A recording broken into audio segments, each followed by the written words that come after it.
నమస్తే, welcome to prime debate. నేను మీ స్వప్న. దట్టమైన అడవి ప్రాంతం మధ్యలో అద్దంలా మెరిసిపోతున్న బీటీ రోడ్. ఆ దారిలో వెళితే వందల మామిడి చెట్లు, పశువుల కోసం నిర్మించిన భారీ షెడ్యూల్తో పదుల కొద్ది ఎకరాల్లో విస్తరించిన వ్యవసాయ క్షేత్రం. దానిలో ఒక పక్కాగా ఆధునీకరించబడిన ఉట్టిపడుతూ ఉన్న అత్యంత విలాసవంతమైన భవంతి.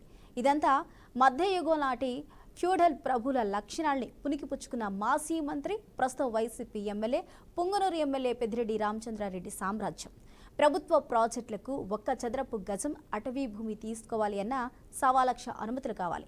కేంద్ర పర్యావరణ అటవీ శాఖ నుంచి అనుమతి పొందాలి. కానీ పెద్దిరెడ్డి ఎకరాల కొద్దీ అటవీ భూముల్ని దర్జాగా కబ్జా చేసేసి దానిలో వ్యవసాయ క్షేత్రంగా మార్చేసుకున్నారు.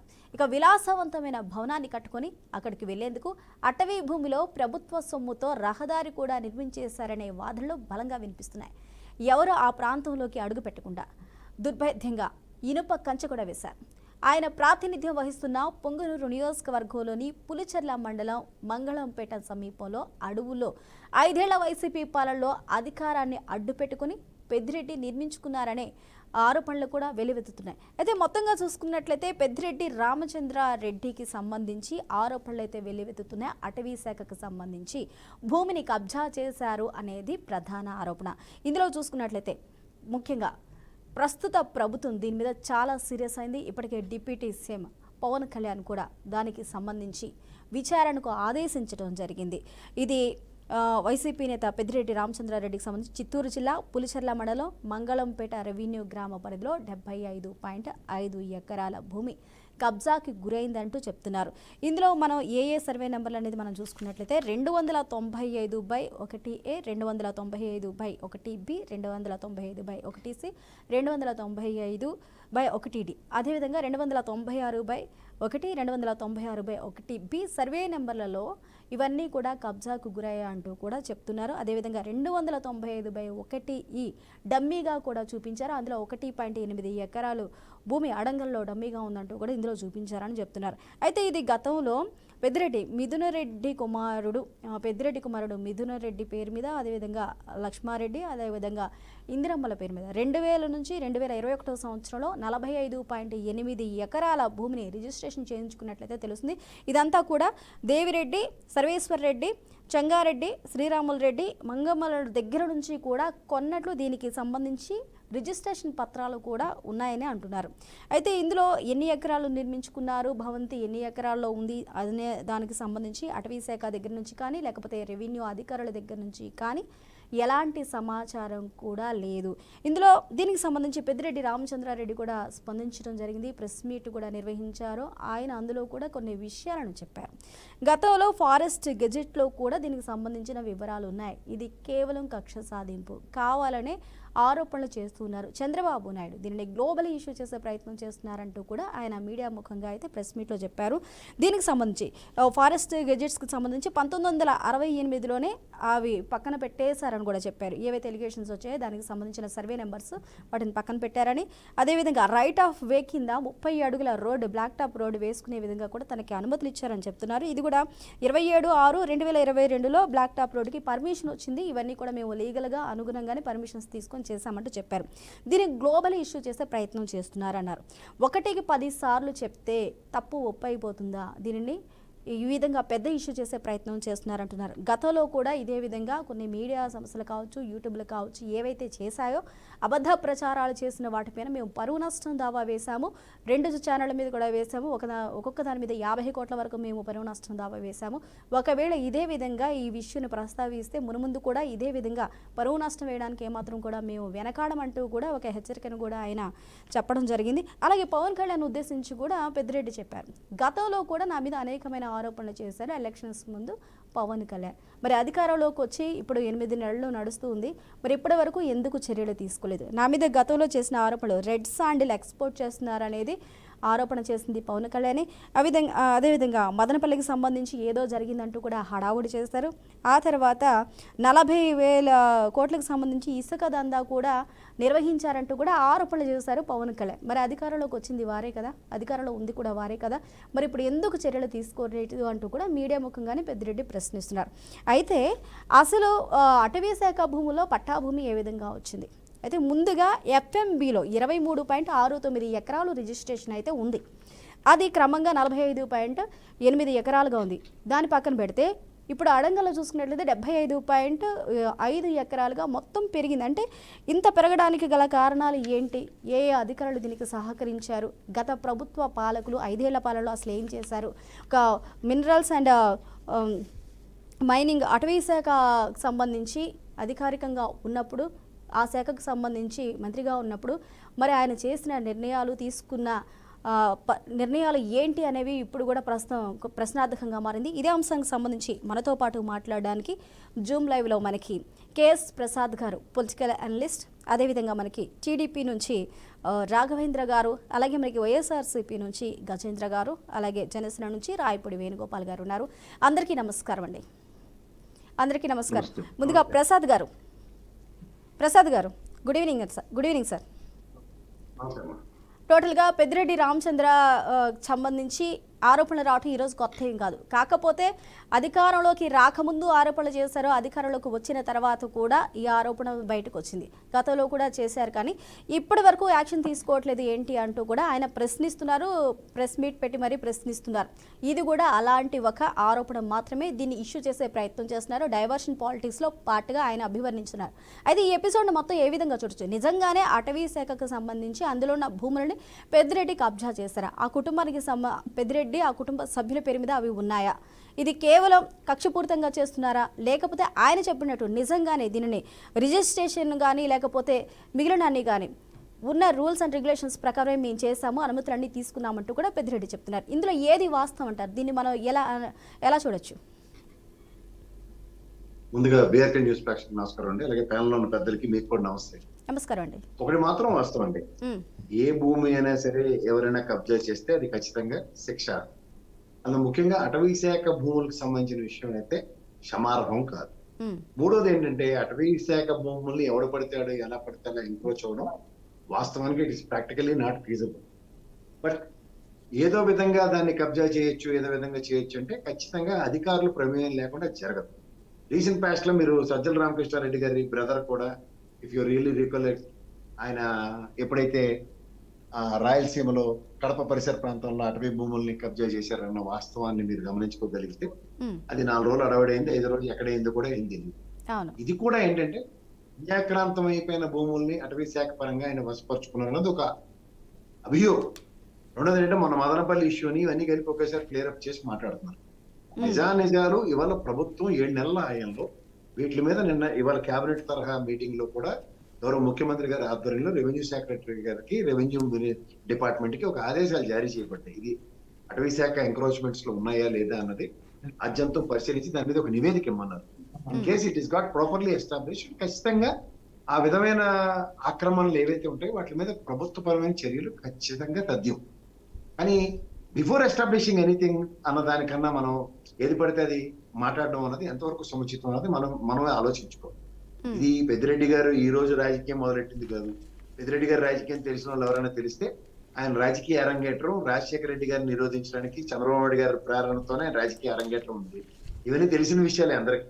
అంచేత పొంగనూరులో జరుగుతున్న 1, 2, 3 విషయాలందరికీ దాని మీద ఏకరవు పెట్టుకుంటే దానికి కరువులోనే మిగులుతున్నాం, ఎక్కడికి దానికి అవుట్కమ్ ఉండట్లేదు.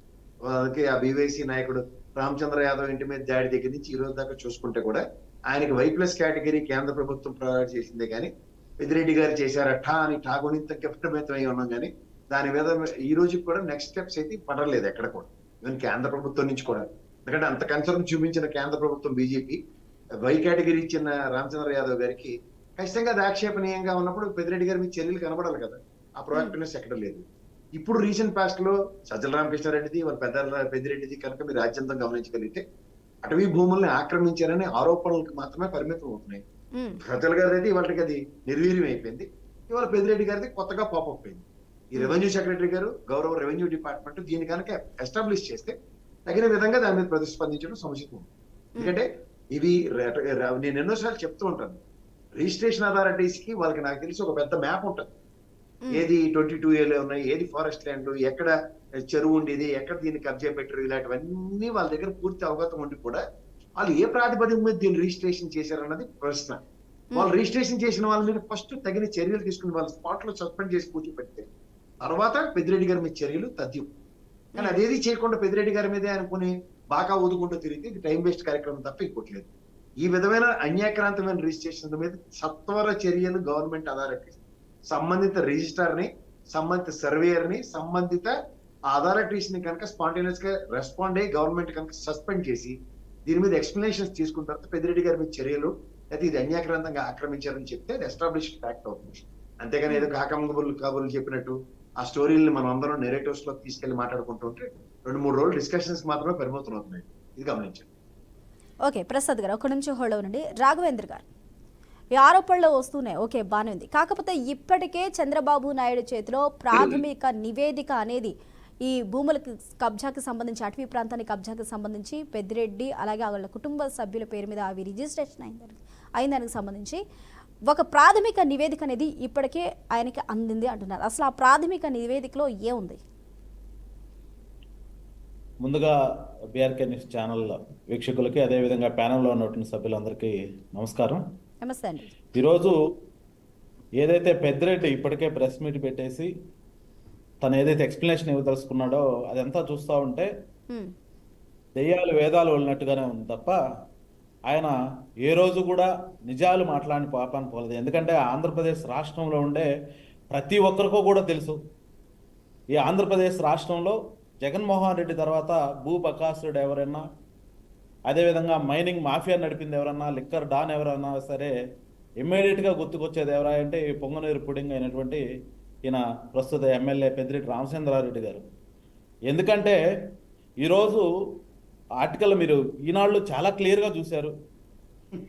ఏవైతే డ్రోన్ సిస్టమ్ క్లియర్గా మెన్షన్ చేసిందో, చూపించిందో, ఆ అడవిలో నడేడివిలో ఇవన్నీ కూడా విలాసవంతమైనటువంటి భవనాలు కానీ, వ్యవసాయ ఆధారితమైనటువంటి ప్రాంతాలు కానీ ఎక్కడి నుంచి వచ్చాయి అనేది మొదటి ప్రశ్న. అయితే ఇప్పటికీ కూడా తెలుగుదేశం పార్టీ తరఫున మా డిప్యూటీ సీఎం గారు కానివ్వండి, మా సీఎం గారు కానివ్వండి, దీనికి సంబంధించి ఏవైతే రిపోర్ట్స్ అందాయో ఆ రిపోర్ట్స్ ఆధారంగా దీని మీద ఒక కమిటీని ఏర్పాటు చేసి చిత్తూరు జిల్లా కలెక్టర్ గారు కానివ్వండి, అదేవిధంగా అక్కడ ఉన్నటువంటి ఎస్పీ గారు, ఫారెస్ట్ డిపార్ట్మెంట్కి సంబంధించిన వ్యక్తిని ఒక కమిటీగా ఏర్పాటు చేసి దీని యొక్క నిజాలు నిర్ధారించాల్సిన బాధ్యత మనందరి మీద ఉందని చెప్పేసి దాని మీద కార్యాచరణ చేపట్టడం ఇప్పటికే జరిగింది. ఎందుకంటే 1952లో ఏదైతే రెవెన్యూ రికార్డ్స్ ప్రకారం ఆ రోజు ఫీల్డ్ మేనేజ్మెంట్ బుక్లో ఏదైతే 23.69 ఎకరాస్ ఏదైతే ఉందో అది ఈరోజు ఎంత అయిందంటే 75.75, అంటే దాదాపు 50 ఎకరాల పైన పొలం అయింది. అంటే 50 ఎకరాస్ పైన ల్యాండ్ అయిందంటే అది ప్రతి ఒక్కరు కూడా ఆలోచించాల్సిన పరిస్థితి. ఎందుకంటే ఇప్పుడే ప్రసాద్ గారు చెప్పారు, ప్రతి గ్రామ పరిధిలో కూడా ఏదైతే ఇప్పుడు పొంగనూరు నియోజకవర్గం, పులిచెర్ల మండలం, మంగళంపేట రెవెన్యూ పరిధిలో ఉండే ఈ గ్రామానికి కూడా ఏదంటే ఒక రెవెన్యూ మ్యాప్ ఉంటుంది. ఆ రెవెన్యూ మ్యాప్లో చెరువులు ఎట్టున్నాయి, అదేవిధంగా ల్యాండ్స్, ఏ ల్యాండ్ ఎవరికి ఎంత ఉంది, దాని విస్తీర్ణం ఎంత, దాని సరిహద్దులు ఏంటివి అనేది ప్రతి ఒక్కటి కూడా దాంట్లో మెన్షన్ చేస్తుంటాయి. అయితే 1952లో ఏదైతే మనం ఇప్పుడు మాట్లాడుకున్నాము 295 సర్వే నెంబర్ 17.69 17.69, అదేవిధంగా 296 సర్వే నెంబర్, దాంట్లో 6 ఎకరాస్ ఏదైతే ల్యాండ్ ఉందో ఆ ల్యాండ్ని వీళ్ళు ఎప్పుడు కూడా అది ఎక్కడ కరెక్ట్గా ఎగ్జాక్ట్గా ఎక్కడుందంటే ఏదైతే రిజర్వ్ ఫారెస్ట్ ఉందో ఆ రిజర్వ్ ఫారెస్ట్కి సరిహద్దులో ఉంది. ఈరోజు ఏదైతే మనం 75.75 ఎకరాస్ చూస్తున్నామో దాన్ని ఎక్కడ చూపిస్తున్నారు అంటే వీళ్ళు ఈరోజు నడివిలో చూపిస్తూ ఉన్నారు. అయితే ఈ మధ్యలో కూడా కొంతమంది మెన్షన్ చేశారు ఏంటంటే వాళ్ళు ఏదైతే 45.8 ఎకరాస్ 2000-2001 మధ్య కాలంలో వాళ్ళ రికార్డ్స్ ప్రకారం 45.8 ఎకరాస్ వాళ్ళ పేరు పెద్దిరెడ్డి గారి మీద కానివ్వండి, మిథున్ రెడ్డి గారి మీద కానివ్వండి, అదేవిధంగా లక్ష్మీరెడ్డి గారి మీద, ఇందిరమ్మ గారి మీద ఎవరైతే సర్వేశ్వర్ రెడ్డి, సెంగారెడ్డి, రాముల్ రెడ్డి, అదేవిధంగా మంగమ్మ వీళ్ళ దగ్గర నుంచి వీళ్ళు రిజిస్ట్రేషన్ చేసుకున్నట్టు వాళ్ళు రికార్డ్స్ చూపిస్తున్నారు. ఈ రోజు మేము ఏదైతే కమిటీని కమిటీని నియమించామో ఆ కమిటీ ద్వారా అసలు వీళ్ళకి ఆ రిజిస్ట్రేషన్ చేసే ల్యాండ్ అంటే దాదాపు 22.11 ఎకరాస్ ల్యాండ్ వీళ్ళకు ఎక్కడి నుంచి వచ్చింది, ఫారెస్ట్ ల్యాండ్ని వీళ్ళకి ఏ రీత్యా వీళ్ళకి రిజిస్ట్రేషన్ చేశారు అనేది ఒకటి కూడా మేము చెక్ చేయబోతా ఉన్నాం. అదేవిధంగా ఆ రిజిస్ట్రేషన్ తర్వాత ఈరోజు ఎంత చూపిస్తున్నారు వాళ్ళు అడంగల్లో 75.75 ఎకరాస్ చూపిస్తా ఉన్నారు. అంటే వీళ్ళు ఇనిషియల్గా ఫెయిర్ అడంగల్లో ఉన్నదేమో 23.69, ఫీల్డ్ మేనేజ్మెంట్ ఉన్న ఏదైతే 23.69, అదేవిధంగా రిజిస్ట్రేషన్ చేసుకుంది 45.8, అడంగల్లో చూపించేది మాత్రం 75.75, కానీ ఈయన గోడ కట్టింది మాత్రం 100 ఎకరాస్ వరకు కట్టాడు. అంటే వీటన్నిటి మీద కూడా చాలా క్లియర్గా తెలుగుదేశం పార్టీ తరఫున నారా చంద్రబాబు నాయుడు గారు కానివ్వండి, పవన్ కళ్యాణ్ గారు కానివ్వండి, ఏవైతే ఆదేశాలు జారీ చేశారో ఆ ఆదేశాల సారంగా ఫారెస్ట్ ల్యాండ్స్ ని ఎవరు కూడా టచ్ చేయడానికి లేదనే ఒక మౌలిక ఏవైతే నిర్ణయాలునే వాటి ప్రకారంగా అన్ని కూడా చట్టబద్ధంగానే ఎవరైతే అన్యాయంగా ఇవన్నీ కూడా ఆక్యుపై చేశారో వాళ్ళ మీద ఖచ్చితంగా తగినటువంటి చర్యలు తీసుకోవడం జరుగుతుంది. గతంలో ఆల్రెడీ మన ఎవరైతే బీసీవై పార్టీ నాయకుడు పెద్దిరెడ్డి రామచంద్రారెడ్డి చాలా ల్యాండ్స్ ఆయన అఫిడవిట్లో కూడా చూపించలేదని చెప్పేసి ఆ రోజు హైకోర్టులో కూడా ఆయన పిటిషన్ వేయడం జరిగింది. దాని మీద కోర్టు కూడా ఆయనకు ముట్టికాయలు వేయడం జరిగింది పెద్దిరెడ్డి రామచంద్రారెడ్డి గారికి. ఇవన్నీ కూడా దృష్టిలో పెట్టుకొని నేను ఈ సందర్భం ఒకటే చెప్తా ఉన్నా, ఏవైతే ఈరోజు ల్యాండ్ 75.75 ఎకరాస్ ఉందో ఇది ఆరంభం మాత్రం, ఇది చాలా చిన్నది మాత్రమే. ఆయన మీద దాదాపు 1000 ఎకరాలు ఆయన కబ్జా చేసినట్టుగా ఇప్పటికే మా తెలుగుదేశం పార్టీ కార్యాలయంలో జరిగేటువంటి ఏవైతే రెవెన్యూ సదస్సులు కానివ్వండి, అదేవిధంగా గ్రీవెన్స్కి కానివ్వండి చాలా కంప్లైంట్లు ఉన్నాయి. అన్ని నిజాలతోటి ఆధారాలతోటి బయట పెట్టే రోజులు దగ్గరలో ఉందని చెప్పేసి తెలియజేస్తున్నాం. ఓకే రాఘవేంద్ర గారు, ఒక నిమిషం హోల్డ్ ఉండండి. గజేంద్ర గారు, పెద్దిరెడ్డి రామచంద్రారెడ్డి మీద వస్తున్న ఆరోపణలు, అటవీ భూమిలో వ్యవసాయ క్షేత్రం ఇప్పటి వరకు 75.5 ఎకరాలు ఆయన అండర్లో ఉంది అంటున్నారు. ఇది అధికారికంగా కనిపిస్తున్నప్పటికీ కూడా ఇంకా 30 ఎకరాలు కూడా ఉన్న 30 ఎకరాలు కూడా ఆయన ఆధీనంలోనే ఉంది అంటూ కూడా చెప్తున్నారు. కేవలం ఈ 75 ఎకరాలే కాదు, ఇంకా 30 ఎకరాలు కూడా ఆయన స్వాధీనంలో ఉంది అంటున్నారు. అయితే దీనికి సంబంధించి మార్కెట్ కమిటీ నిధులను కూడా అటువైపు మళ్లించి బ్లాక్ టాప్ రోడ్లు వేయడం జరిగింది అనేది కూడా ప్రధానమైన ఆరోపణ. అయితే అంత విలాసవంతమైన భవనం అడవి మధ్యలో కట్టడమే కాకుండా దానికి సంబంధించి మార్కెట్ కమిటీలో ఉన్న నిధులను కూడా ఆ రోడ్లు వేయడానికి ఉపయోగించారు. అంటే దానికి సంబంధించి కొన్ని క్లారిటీలు పెద్దిరెడ్డి ఇచ్చినప్పటికీ కూడా అది ఎంతవరకు సమంజసం అనే క్వశ్చన్ మార్క్ అయితే రైజ్ అవుతుంది. తను కొన్నిటికి క్లారిటీ ఇవ్వడం జరిగింది. అయితే ఇది ఫారెస్ట్ గెజెట్లోనే తీసేశారు, 1968లోనే ఉంది, దానికి మాకు రైట్ ఆఫ్ రోడ్ అని చెప్పేసి 30 ఫీట్లకు సంబంధించి వేసుకోవడానికి కూడా మాకు పర్మిషన్ ఇచ్చారు. ఇది 27/6/2022లో ఆ రోడ్ అనేది మేము వేయటం జరిగింది. దీనికి సంబంధించి రైతులు అటు ఇటు వెళ్ళడానికి వాళ్ళ సౌకర్యార్థం మేము వేసామంటూ క్లారిటీ ఇచ్చినప్పటికీ కూడా ఇక్కడ వాడిన నిధులు, మార్కెట్ కమిటీ నిధులు ఒకవేళ ఎందుకు వాడాల్సి వచ్చింది, అది వ్యక్తిగతమైనప్పుడు, అది నిజంగా అది వారి సొంతంగా అయినప్పుడు ఏం క్లారిటీ ఇవ్వగలరు దీనికి? గజేంద్ర గారు, ముందుగా బీఆర్కే ప్రేక్షకులకి, అదే విధంగా ప్యానల్ ఉన్న పెద్దలకి, స్వప్న గారికి వందనాలు తెలియజేసుకుంటూ, ఈరోజు వీళ్ళు ఆరోపణలు ఎలా ఉంటాయంటే ఇవాళ కాదు, వీళ్ళ రాజకీయ చరిత్ర మొత్తం కూడా అబద్ధాల మీద నడిచేటువంటి రాజకీయాలు, ఆధారాలు లేనటువంటి ఆరోపణలు చేసుకుంటూ ముందుకెళ్ళేటువంటి రాజకీయాలు వెన్నుతో పెట్టిన విద్య టీడీపీ వాళ్ళకి. అంత క్లియర్ గా 2021లో 75 ఎకరాలు కుటుంబ సభ్యుల మీద రిజిస్ట్రేషన్ చేసుకున్నాము, వాటి ఆధారాలు కూడా అన్నిట్లో కూడా ఉన్నాయని చెప్తున్నారు. ఏ విధంగా అయితే డేట్లతో 19/11/1981లో డైరెక్ట్ ఆఫ్ సెటిల్మెంట్స్ లో అమ్మిన వ్యక్తుల యొక్క డీటెయిల్స్ మొత్తం కూడా ఉన్నాయి. ఆ రోజు ఉన్నటువంటి ఐఏఎస్ ఆఫీసర్ ఓవైసుద్దీన్ అహ్మద్ గారు ఆర్డర్లు కూడా ఇవ్వడం జరిగింది, కావాలంటే చూసుకోండి. అదే విధంగా ఈ ల్యాండ్స్ మీద కిరణ్ కుమార్ రెడ్డి గారు సీఎం గా ఉన్నప్పుడు టీడీపీకి చెందినటువంటి నాయకుడు వెంకటరమణారెడ్డి అనే వ్యక్తి కిరణ్ కుమార్ రెడ్డి కంప్లైంట్ చేస్తే అతను ఒక సర్వే చేశారు. ఈ రెవెన్యూ ప్లస్ ఫారెస్ట్ ఇద్దరు కలిసి జాయింట్ సర్వే చేస్తే అది ప్రైవేట్ ల్యాండ్ అని తేల్చడం జరిగింది. మళ్ళీ 2014లో చంద్రబాబు నాయుడు ముఖ్యమంత్రిగా ఉన్నప్పుడు అదే టీడీపీకి చెందినటువంటి వెంకటరమణారెడ్డి గారు మళ్ళీ చంద్రబాబు నాయుడు గారు కంప్లైంట్ పెడితే మళ్ళీ కమిటీ వేస్తే మళ్ళీ ఫారెస్ట్ కాదు ప్రైవేట్ ల్యాండ్ అని మళ్ళీ తేల్చడం జరిగింది. మళ్ళీ వీళ్ళు ఏం చేశారు, హైకోర్టుకు వెళ్తే హైకోర్టులో ఉత్తర్వులు రాకుండా దాన్ని డిస్మిస్ చేయడం జరిగింది ఆ కేసుని. ఇంకా వీళ్ళు ఆ రోడ్లు ఏ విధంగా వేశారు, ఏ నిధులతో వేశారు అంటున్నారు.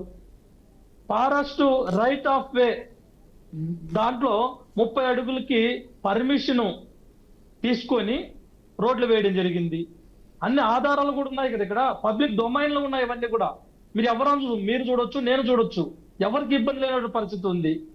ఆఖరికి competent authority forest development PCCF Delhi వాళ్ళతో పర్మిషన్ తీసుకొని 27/6/2022 బ్యాక్ ఆఫ్ రోడ్ వేసుకోవడానికి పర్మిషన్ తీసుకున్నారు. ఇంక ఏం కావాలి ఆధారాలు ఇక్కడ?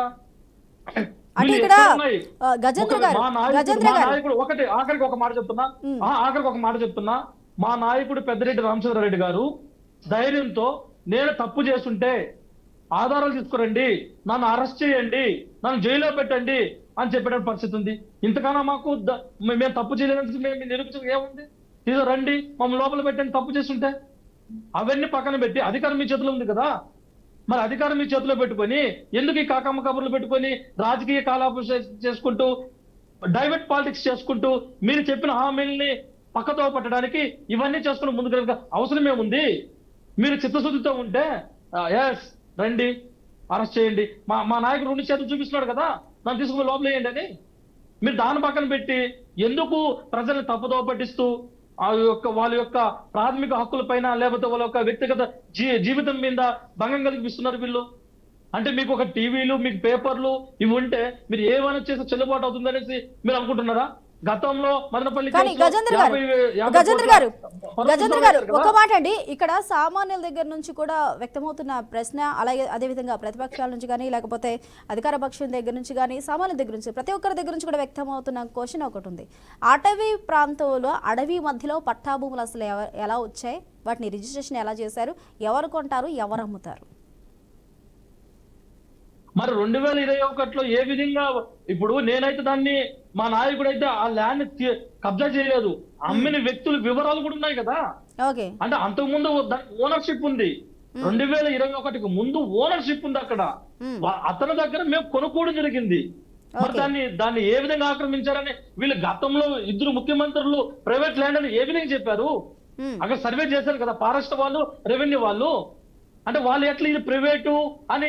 అంటే ఇప్పుడు ఫారెస్ట్ దగ్గర కానీ గజేంద్ర గారు, ఫారెస్ట్ వారి దగ్గర కానీ రెవెన్యూ వారి దగ్గర కానీ రికార్డ్స్ లేవని చెప్తున్నారు. దానికి సంబంధించిన రికార్డ్స్ లేవు, ఉన్నా కానీ ఆ రికార్డ్స్ ని తారుమారు చేశారనేది కూడా ఒక ఆరోపణే. రికార్డ్సే లేవంటున్నారు. దానికి సంబంధించి రెవెన్యూ అండ్ అటవీ శాఖ ఇద్దరు కూడా సంయుక్తంగా దీని మీద విచారణ చేపించాలని డిమాండ్ ఉంది. ఇప్పుడు రికార్డ్స్ లేవు, మీ రికార్డ్స్ ఉన్నాయి అంటున్నారు కానీ రికార్డ్స్ లేవు దానికి సంబంధించి. స్వప్న గారు, రికార్డులు లేవన్నది అవాస్తవము. ఎందుకంటే మనం మద్రాసు రాష్ట్రంలో ఉన్నప్పుడు ఈ యొక్క తమిళ ప్రాంతానికి ఆనుకొని ఉన్నటువంటి చిత్తూరు జిల్లా మొత్తం కూడా తమిళంలో రాసి వాళ్ళ యొక్క రికార్డులు ఉండేది ఇవాళ కూడా ఉంది. కలెక్టర్ ఆఫీస్ లోను ఎక్కడో దగ్గర ఉంటాయి. రికార్డులు లేవు అన్నది అవాస్తవము. వాళ్ళకి ఆధారాలు లేవు కాబట్టి, మా మీద బురద జల్లాలి కాబట్టి, ఒక నాయకుని ఎదుర్కోలేకుండా వాళ్ళని పక్కదోవ పట్టించి రాజకీయంగా దిగజార్చాలన్నది వీళ్ళ యొక్క రాజకీయంలో భాగం కాబట్టి ఇవన్నీ చేసే పరిస్థితి ఉంటుంది. రికార్డులు లేవు, లేదా అది ప్రైవేటు, లేకపోతే అది ఫారెస్టు అన్నది నిరూపించమనండి. ఫారెస్ట్ అయితే ఫారెస్ట్ అయితే మా నాయకుడు కూడా ఒప్పుకుంటున్నాడు, అది ఫారెస్ట్ అయితే నన్ను తీసుకొని జైల్లో పెట్టండి అంటున్నాడు. ఇంతకు మించి మేమేం చెప్పాలి? ఓకే గజేంద్ర గారు, ఒక నిమిషం హోల్డ్ అవ్వండి. ఇక పెద్దిరెడ్డి రామచంద్రారెడ్డిపై ఆరోపణలు అయితే వెలువెత్తుతున్నాయి. అటవీ భూమిని కబ్జా చేశారు అంటూ కూడా, కుటుంబ సభ్యుల పేరు మీద రిజిస్ట్రేషన్ చేయించారు అంటూ కూడా ఆరోపణలు అయితే వెలువెత్తుతున్నాయి. అయితే దీనికి సంబంధించి ఆయన మాట్లాడింది మనం ఒకసారి చూసినట్లయితే, వ్యక్తిత్వ హననం చేసే విధంగా వారు ప్రవర్తిస్తున్నారు, అలాగే వారి మీద పరువు నష్టం దావా కూడా నేను వేస్తాను, గతంలో కూడా కొన్నిటికి సంబంధించి 50 కోట్ల వరకు 2 సార్లు నేను వేయడం జరిగింది, మరొకసారి ఇదే జరిగితే పరువు నష్టం దావా కూడా వేస్తాను అంటున్నారు. అలాగే పవన్ కళ్యాణ్ కూడా వదిలిపెట్టే ప్రసక్తే లేదు, ఆయన మీద కూడా మేము యాక్షన్స్ తీసుకుంటాము, న్యాయ పోరాటానికి మేము సిద్ధమంటూ కూడా చెప్తున్నారు. అయితే ఇందులో అసలు 295, 296 సర్వే నెంబర్లకు సంబంధించి సబ్ డివిజన్స్ అనేవి ఎప్పుడు చేశారు, అసలు ఆ సబ్ డివిజన్కి సంబంధించి వివరాలు ఎక్కడ ఉంచారు అనేది కూడా ఇప్పుడు క్వశ్చన్ మార్క్గా ఉంది. దానికి సంబంధించిన రికార్డ్స్ కూడా తెప్పించమంటూ కూడా రాష్ట్ర ప్రభుత్వం అయితే అడిగినట్టు తెలుస్తుంది. రైట్, రాయపూడి వేణుగోపాల్ గారు. వేణుగోపాల్ గారు నమస్కారం అండి. స్వప్న గారు ముందుగా ప్రతిదీ కూడా నమస్తే అమ్మ. నమస్కారం అండి. ప్రతిదీ కూడా న్యాయపరంగానే జరిగింది. టర్మ్స్ అండ్ కండిషన్స్ ఏవైతే ఉన్నాయో, కండిషన్స్ అప్లై ఏవైతే ఉన్నాయో వాటికి అనుగుణంగానే జరిగింది. ఇందులో ఏ ఒక్క తప్పు జరగలేదు, అంతా లీగల్గానే ఉంది. కావాలనే చేస్తున్నారు, వ్యక్తిత్వ హననం చేస్తున్నారు, మా పరువు తీస్తున్నారు అంటూ కూడా పెద్దిరెడ్డి రామచంద్రారెడ్డి మీడియా వేదికగా ఆయన బాధను అయితే వెళ్ళగక్కున్నారు. మరి దీని ఆంతర్యం ఏంటంటారు? స్వప్న గారు ముందుగా మీకు అదేవిధంగా బీఆర్కే న్యూస్ యాజమాన్యానికి ప్యానెల్లో పాల్గొన్నటువంటి పెద్దలందరికీ కూడా మా జనసేన పార్టీ తరఫున హృదయపూర్వకమైనటువంటి నమస్కారాలమ్మా. నమస్కారం అండి. మంచి సబ్జెక్ట్ పెట్టారు. ఎందుకంటే థ్యాంక్ యూ అండి. ఇట్లాగే ఎగిరెగిరి పడినటువంటి విజయసాయి రెడ్డి గారు అంతరించిపోయారు. అలాగే ఇప్పుడు ఏదైతే పెద్దిరెడ్డి గారు ఉన్నారో రాజకీయ సమాధికి దగ్గరలోనే ఉందనేటువంటి విషయం ఇప్పుడు వెలుగులోకి వచ్చినటువంటి ఈ భూములు పంపుకోవడం.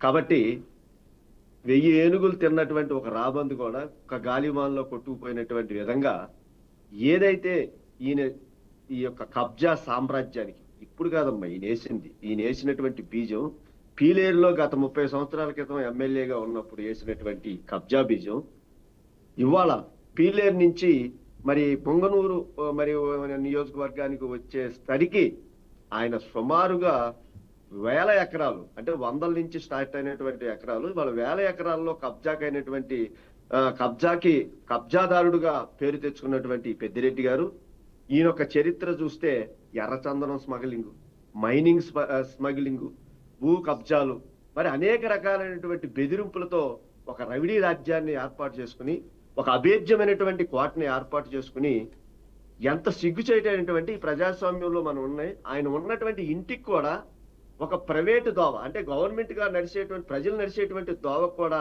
మరి గేటు వేస్తే కూటమి ప్రభుత్వం వచ్చిన తర్వాత దాన్ని తొలగించినటువంటి సందర్భాన్ని కూడా మనం చూడటం జరిగింది. అంటే వీళ్ళ యొక్క ఈ కబ్జా యొక్క సామ్రాజ్యం కుంకటి వేళ్ళు ఎక్కడి వరకు వెళ్ళిపోయినాయి అంటే ఇవాళ ఒక్కొక్కటి ఈ కూటమి ప్రభుత్వం పెకిలిస్తుంటే ఇవాళ తట్టుకోలేనటువంటి పరిస్థితి. ఇందాక సోదరులు వైసీపీ సోదరులు చెప్తారు ఇదేదో డైవర్షన్ పాలిటిక్స్ అని, లేకపోతే ఏదో ఆయన మీద తప్పుడు ఆరోపణలు చేస్తున్నారని చెప్పి ఆయన, అదేవిధంగా పెద్దిరెడ్డి రామచంద్రారెడ్డి గారు కూడా ఇంతకు ముందు జరిగినటువంటి ప్రెస్ మీట్ లో ఎన్నో ఆయన ఏదో వ్యక్తిత్వ హననం చేస్తున్నారని, మేము పరువు నష్టం దావాలేస్తామని చెప్పి ఆయన చెప్పేటువంటి మాటలు కనుక మనం చూస్తుంటే నిజంగా దెయ్యాలు వేదాలు వల్లించేటువంటి విధంగా ఇవాళ మరి వైసీపీ పార్టీ యొక్క ఈ అక్రమార్కుల యొక్క మాటలు మనకు చాలా స్పష్టంగా కనపడుతున్నాయి అమ్మా. ఎందుకంటే ఇది ఇప్పటిది కాదు, గత 5 నెలల క్రితమే ఎన్ఫోర్స్మెంట్ కానీ విజిలెన్స్ వాళ్ళు కానీ ఒక నివేదికను ప్రభుత్వానికి ఇవ్వటం జరిగింది. అప్పట్లో ఉన్నటువంటి కలెక్టర్ గారు కానీ తర్వాత 2 ఆర్డీఓలు కానీ దీంట్లో మరి ప్రధానమైనటువంటి పాత్రలు ఉన్నాయి. వాళ్ళందరి మీద కూడా దీని మీద మనం నిగ్గు తేల్చాల్సినటువంటి అవసరం ఉందని చెప్పి ప్రభుత్వానికి గత 5 నెలల క్రితమే నివేదికని పెద్దిరెడ్డి రామచంద్రారెడ్డి యొక్క భూ కబ్జా మీద ఇవ్వటం జరిగింది. తదానంతరం రెవెన్యూ సదస్సుల్లో కొన్ని వందల అప్లికేషన్లు ఇవాళ మా పొంగునేరు కానీ లేకపోతే మన తర్వాత తంబళపల్లి కానీ తర్వాత ఇలాంటి అన్నిటిలో కూడా అనేక రకాలైనటువంటి అర్జీల రూపంలో ఇవాళ మరి ఎవరైతే ఆ హక్కుదారులు ఉన్నారో మా భూములన్నీ కూడా పెద్దిరెడ్డి రామచంద్రారెడ్డి లాగేసుకున్నటువంటి విషయాలను ఇవాళ వెలుగులోకి తీసుకొచ్చినటువంటి సంఘటన. ఎప్పుడైతే రెవెన్యూ సదస్సుల్లో వచ్చినటువంటి అర్జీలు కానీ, గతంలో ఈ ఎన్ఫోర్స్మెంట్ తర్వాత విజిలెన్స్ వాళ్ళు ఇచ్చినటువంటి నివేదిక కానీ, అదే విధంగా మా పవన్ కళ్యాణ్ గారు ఏదైతే ఆంధ్ర రాష్ట్ర డిప్యూటీ సీఎం గారు గత కొంతకాలం క్రితం చెప్పారు, ఈయనకు ఒక పేరు కూడా పెట్టాడు, ఎర్రచందనం స్మగర్ పెద్దిరెడ్డి గారు, అదే విధంగా అటవీ భూముల్ని స్వాహా చేస్తున్నారు, కాబట్టి దీని మీద మేము తప్పకుండా చర్యలు తీసుకుంటామని చెప్పి కూటమి ప్రభుత్వం అధికారంలోకి వచ్చినప్పటి నుంచి కూడా మరి దీని మీద మరి విచారణ అనేది జరగటం కోసం ప్రయత్నాలు జరుగుతున్నాయి. దానిలో భాగంగానే ఇవాళ చంద్రబాబు నాయుడు గారు మరి సమావేశాన్ని ఏర్పాటు చేయటం, దాని మీద ఏదైతే ఈ కబ్జాల మీద వచ్చినటువంటి ఆరోపణలు ఏవైతే ఉన్నాయో వాటన్నిటి మీద ఒక నిజ నిర్ధారణ కమిటీని వేసి ఆ రిపోర్టు వచ్చిన తర్వాత తప్పకుండా చట్టం తన పని తాను చేసుకుపోతున్నటువంటి విషయాన్ని సదరు పెద్దిరెడ్డి గారు వేణుగోపాల్ గారు చట్టం తన పని తను చేసుకొని పోతుంది అన్నారు. ఓకే, బానే ఉంది, కానీ చట్టం తన పని తను ఎప్పుడు చేస్తుంది అని పెద్దిరెడ్డి ప్రశ్నిస్తున్నారు. గతంలో మీరు చేసిన ఆరోపణలు, అదేవిధంగా పవన్ కళ్యాణ్ చేసే ఆరోపణలని వారు మీడియా ముఖంగా చెప్పి యాక్షన్స్ ఎక్కడా అంటూ కూడా ఒక సవాల్ విసిరారు. ఇసుక దందాకు సంబంధించి కావచ్చు, మీరు అన్నట్టు రెడ్ శాండిల్ ఎక్స్పర్ట్ నేపాల్లో పట్టుబడింది, అది పెద్దిరెడ్డికి సంబంధించింది అని పవన్ కళ్యాణ్ అన్న వ్యాఖ్యలు కావచ్చు, అదేవిధంగా మదనపల్లిలో ఫైల్స్ దగ్ధం కేసుకు సంబంధించి చేసిన హడావుడి కావచ్చు, ఇవన్నీ కూడా నా మీద అన్నారు. మరి యాక్షన్ ఎక్కడ? మరి దీన్ని నిరూపించే ధైర్యం ఉందా అంటూ ఆయన ప్రశ్నిస్తున్నారు, డైరెక్ట్ గానే సవాల్ చేస్తున్నారు. మరి వీటికి కూడా సమాధానం మీరే కదా చెప్పాలి. అందుకేనేనమ్మా మేము సమాధానం చెప్పేది ఏంటంటే, కూటమి ప్రభుత్వం ఏర్పడిన తర్వాత ఏదైతే ఈ యొక్క అవినీతి పరులు ఉన్నారో వీళ్ళ యొక్క భరతం పట్టడానికే కూటమి ముందడుగు వేస్తుందనేటువంటి దానిలో భాగంగానే తప్పకోకుండా ఒక నిజ నిర్ధారణ కమిటీని అయ్యటం, దానిలో కొన్ని అటవీ భూములను గుర్తించడం, మరి దాంట్లో 100 ఎకరాల చుట్టూ కూడా మరి ఒక అభేద్యమైనటువంటి కంచెని ఏర్పాటు చేసుకుని దాంట్లో ఒక విలాసవంతమైనటువంటి భవనం కట్టుకుని దాంట్లో 350 ఆవుల్ని పెంచుతా ఆయన ఏదో ఒక ప్రైవేటు ఒక అటవీ భూముల యొక్క సామ్రాజ్యంలో ఒక మగుటం లేని మహారాజులుగా వెలుగుతున్నటువంటి వెలుగుని వాళ్ళంతా కూడా బయటికి తీసుకొచ్చారు ఈ కూటమి ప్రభుత్వం అధికారంలోకి వచ్చిన తర్వాత. ఏదైతే ఈ అభేద్యమైనటువంటి కోట ఉందో, ఇవాళ జగన్మోహన్ రెడ్డి అత్యున్నతమైనటువంటి ఆంధ్ర రాష్ట్రంలో సంపన్నమైనటువంటి వ్యక్తిగా ఉన్నటువంటి మొదటి వ్యక్తి అయితే, రామచంద్రారెడ్డి ఇవాళ దాదాపు 2వ స్థానంలో ఉన్నటువంటి మరి వ్యక్తిగా ఇవాళ గుర్తించినటువంటి వ్యక్తి మీద చర్యలు తీసుకోవడానికి తప్పకుండా కూటమి వెనకడుగేసేటువంటి ప్రసక్తే లేదు. దీనికి ఇప్పుడు వచ్చినటువంటి కొత్త చట్టాల ప్రకారం 14 సంవత్సరాల వరకు దీని మీద జైలు శిక్ష ఉంది. అదే విధంగా ఏదైతే ఇతను ఆక్రమించుకున్నటువంటి భూములు ఏవైతే ఉన్నాయో, ఇప్పుడు వరకు 75 ఎకరాలను గుర్తించామని అంటున్నారు, కానీ దాదాపుగా 1000 ఎకరాల పైన ఇటు ప్రైవేటు భూములు కానీ, తర్వాత ప్రైవేటు వ్యక్తుల దగ్గర నుంచి కానీ, అసైన్డ్ భూములు కానీ, పోరంపోకు భూములు కానీ, ఇలాంటి భూములన్నీ కూడా ఈ కబ్జాదారుల నుంచి విడిపించడం కోసం చట్టం దృష్టిలో తప్పకుండా నిలబెట్టేటువంటి పరిస్థితులు అతి త్వరలోనే ఉన్నాయి. తప్పకోకుండా ఏదైతే ఈయన కబ్జా చేసినటువంటి భూములు ఉన్నాయో దానికి 2 జరిమానా రూపంలో కూడా ఇతని దగ్గర నుంచి వసూలు చేసేటువంటి పరిస్థితులు ఉన్నాయి. ఏదైతే అహంకారంతో కాళ్ళు ఎగరేసినటువంటి విజయసాయి రెడ్డి కోసం అప్పుడు 22A భూముల్ని ఏ రకంగా అయితే మరి రద్దు చేసి వాటిని చట్టం తీసుకొచ్చి మరి విశాఖపట్నం ఉన్నటువంటి భూముల్ని ఏ రకంగా కబ్జా చేశారో, మరి ఆయన కూడా ఎలాగే పరువు నష్టం అంటూ ఇవాళ రాజకీయాల నుంచి వదిలిదరిగి నేను వ్యవసాయం చేసుకుంటాను అనేటువంటి పరిస్థితికి వెళ్ళిపోయినటువంటి A2ను కూడా మనం అతి నిన్నగాక మొన్నే మనం చూసాం. కాబట్టి ఇప్పుడు ఈయన కూడా మరి ఏదో గాంభీర్యమైనటువంటి మాటలు, మేకపోతు గాంభీర్యం ప్రదర్శించాలి. కాబట్టి చట్టము, పరువు, నష్టం ఇవన్నీ అంటారు. కాబట్టి చూద్దామమ్మా, తప్పకోకుండా చట్టం మేము 100 సార్లు చెబుతాం. మేము చట్టాన్ని నమ్మినటువంటి వ్యక్తులు. కూటమి ప్రభుత్వంలో ఉన్నటువంటి చంద్రబాబు నాయుడు గారు కానీ, పవన్ కళ్యాణ్ గారు కానీ, కేంద్ర ప్రభుత్వంలో ఉన్నటువంటి మోడీ గారి యొక్క నాయకత్వంలో ఏదైతే అటవీ భూములు కేంద్ర పరిధిలో ఉన్నటువంటి చట్టం కానీ, రాష్ట్ర పరిధిలో ఉన్నటువంటి భూములు కబ్జా చేసినటువంటి విషయంలో కూడా ఈ 2 చట్టాలు కూడా, కేంద్ర ప్రభుత్వ చట్టాలు కానీ రాష్ట్ర ప్రభుత్వ చట్టాలను కూడా తప్పించుకుని పారిపోయేటువంటి పరిస్థితులు పెద్దిరెడ్డి రామచంద్రారెడ్డికి లేవు. ఇన్ని రోజులకి పాపం పండింది. కాబట్టి తన యొక్క అభేద్యమైనటువంటి కోటలకి బీటల వారిని త్వరలోనే రోజుల్లోనే ఆ నిజ నిర్ధారణ కమిటీ నివేదిక రాగానే తప్పకుండా మరి కేబినెట్ లో దీని మీద కూడా చర్చించి ప్రభుత్వం, అటు సెంట్రల్ గవర్నమెంట్, రాష్ట్ర ప్రభుత్వం 2 కూడా ఇతని మీద చర్యలు తీసుకోవడానికి చాలా అతి తొందరలోనే దగ్గరలో ఉంది. తప్పకుండా జైలుకి పంపించేటువంటి ఏర్పాట్లు ఈ కూటమి నాయకులు తీసుకుంటున్నారనేటువంటి విషయాన్ని మాత్రం మేము చాలా స్పష్టంగా చెప్పగలం. ఓకే, వేణుగోపాల్ గారు ఒక నిమిషం హోలో ఉండండి. ప్రసాద్ గారు, పెద్దిరెడ్డి పెట్టిన ప్రెస్ మీట్ ఒకసారి చూసినట్లయితే ఆయన నేను తప్పు చేయలేదు అని చెప్పిన దానికన్నా అక్కడ కొన్ని బెదిరింపు చర్యలు కూడా మనకి కనిపించాయని చెప్పాలి. మీడియా గొంతు నొక్కే ప్రయత్నం చేశారన్న సందేహాలు కూడా రాక తప్పట్లేదు.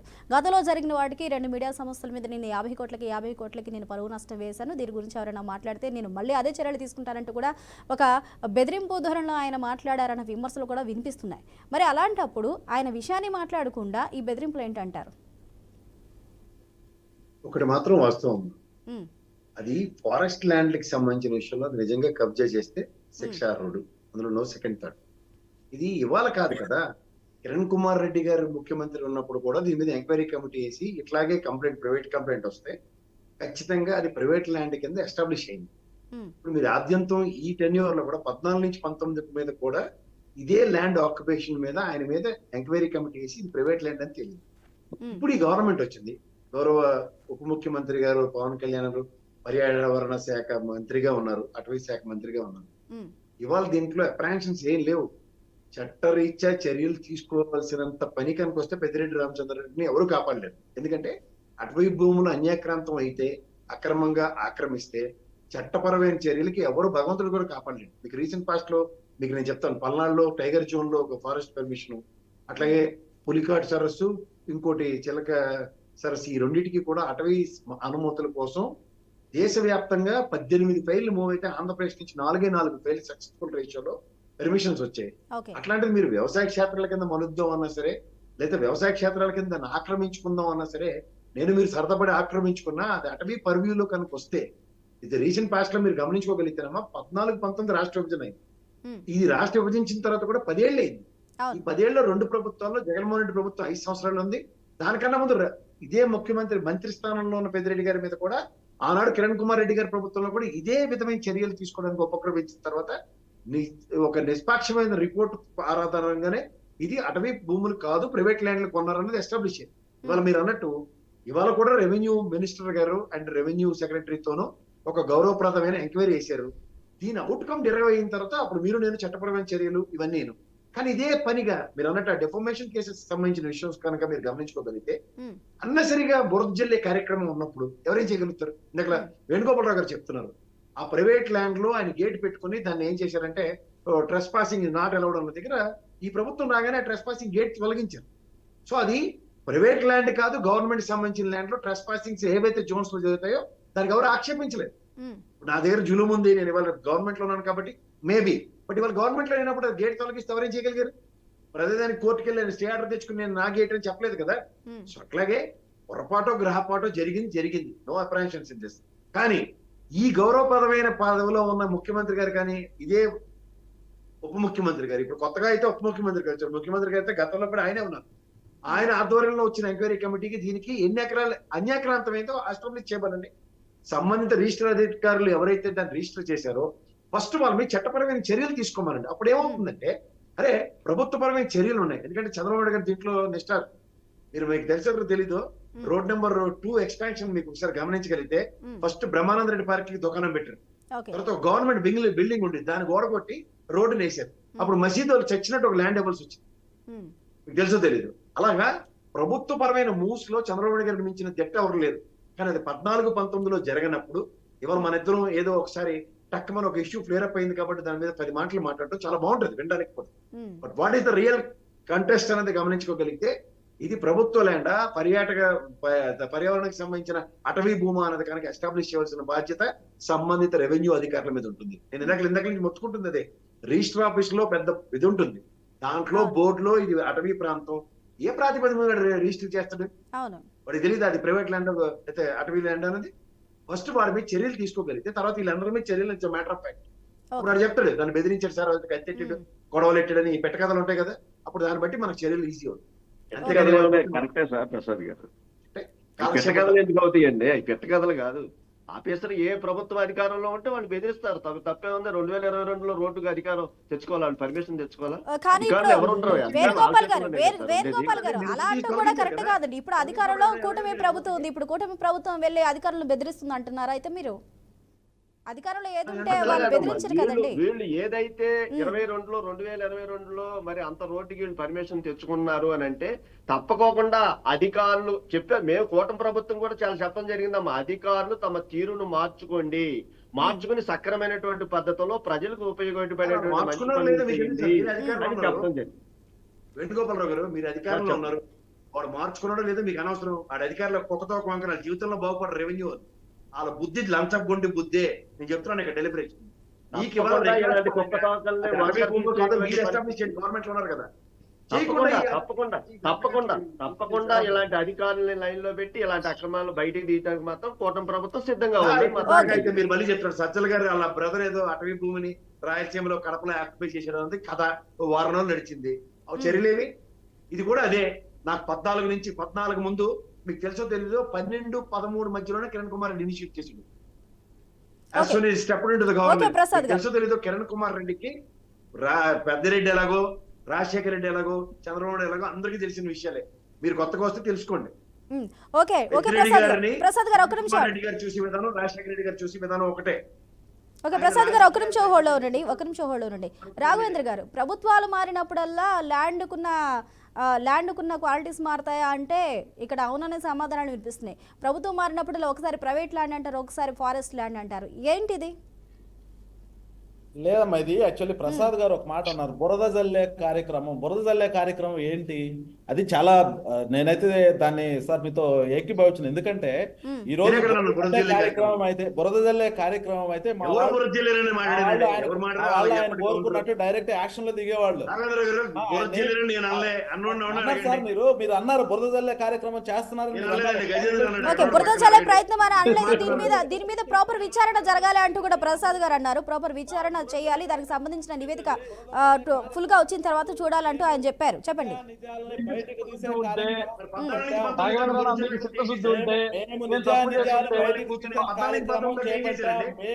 మేము అడిగేది ఒకటే అండి, 23 ఎకరాలు FMB లో ఉన్నటువంటి ల్యాండ్ రిజిస్ట్రేషన్ వచ్చేసరికి 45 ఎకరాలు చూపించారు, అడంగల్లోకి వచ్చేసరికి 75 ఎకరాలు చూపించారు. ఎక్కడ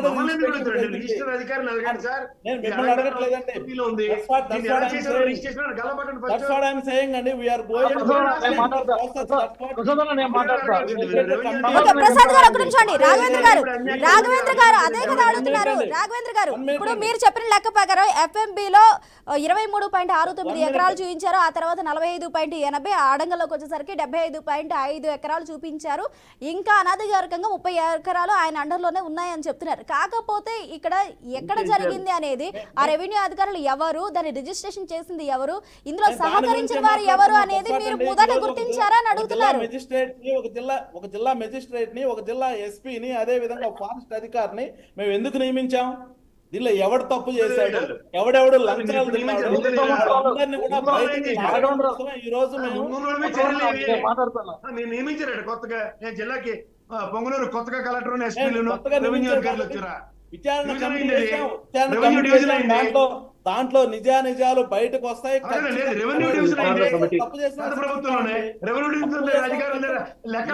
రెవెన్యూ డిపార్ట్మెంట్ కానివ్వండి, రెండు కలిసి ఈ రోజు దీని మీద యాక్షన్ ప్లానింగ్ చేసుకొని దాని మీద నిజాలు బయటకు దిగిపోతా ఉన్నారు. గతంలో ఇలాగే ఊగాడు ఎవరు, మీ రాజశేఖర్ రెడ్డి, వైసీపీలో ఉన్నాడు రాజశేఖర్ రెడ్డి. గతంలో ఇడుపులపాయలో ల్యాండ్ మొత్తం, అసైన్మెంట్ ల్యాండ్ మొత్తం ఆక్యుపై చేస్తే ఆ రోజు వ్యతిరేకత వస్తే ఆయన తప్పనిసరి పరిస్థితుల్లో రిటర్న్ ఇచ్చాడు. ఈ రోజు కూడా తెలుగుదేశం పార్టీ, అదే విధంగా ఎన్డీఏ కూటమి ఉమ్మడి ప్రభుత్వం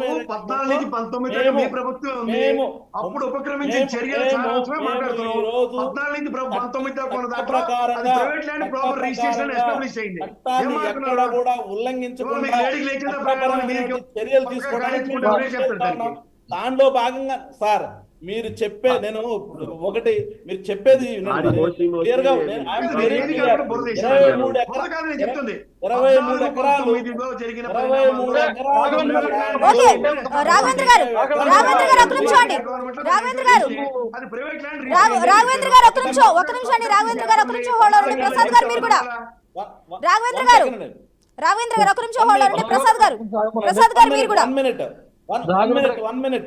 I'll conclude that, okay? నాకు ఈయన ఎవరైతే పెద్దిరెడ్డి రామచంద్రారెడ్డి ప్రెస్ మీట్ చూస్తే నేను చూసా, ఐ ఫాలోడ్ దట్, ఓకే? అది చూస్తే ఏమనిపించిందంటే, ఒక ఊళ్ళో ఒక పెద్ద విద్వాంసుడు ఉన్నాడు. ఆయన అరే 2 రోళ్ళు 4 రా అంటే కాదు 6, 2 రోళ్ళు 4 రా చెప్పరా నాయన 6 అంటే 4 అంటే కాదు 6 అంటానే ఉన్నాడు. అంటే ఆయన ఎంత పెద్ద విద్వాంసుడయ్యా అంటే, మంచం కోళ్ళు లాగా పంచ పాండవులంట 3 ఉంటారని 2 చూపిస్తాడు, ఒకదానికి పొంతనుండదు. అస్సలు మేము అడిగేది ఏంటి, ఈరోజు ఫారెస్ట్ బార్డర్ లో రిజర్వ్ ఫారెస్ట్ ఆ రిజర్వ్ ఫారెస్ట్ బార్డర్ లో 23 ఎకరాలు ఉన్న మీ ల్యాండ్ ఈ రోజు 75 ఎకరాస్ వచ్చింది అంటే రికార్డ్స్ లేవని కూడా కూటమి ప్రభుత్వమే చెప్తుంది. రికార్డ్స్ కూడా లేవు అని చెప్తుంది. రికార్డ్స్ తారుమారయ్యాయని కూడా కూటమి ప్రభుత్వమే చెప్తుంది. ఎలా చెప్పగలుగుతారు? రాఘవేంద్ర గారు సమాధానం చెప్తాను, ఒక్క నిమిషం. ఇప్పుడు రాఘవేంద్ర గారు కానీ లేకపోతే రాయపూర్ గారు కానీ ఏదో చెప్తున్నారు, సరే విందాం. ఎందుకంటే వీళ్ళ ఏదో చెప్పట్లేదు. రాఘవేంద్ర గారు ఒక నిమిషం అండి, ఒక నిమిషం. గజేంద్ర గారు మాట్లాడండి. రాఘవేంద్ర గారు ఒక నిమిషం. మీకు సమాధానం కావాలంటే నా మాట వినండి, సమాధానం వద్దు ఆర్గ్యుమెంట్ కావాలంటే మాట్లాడండి.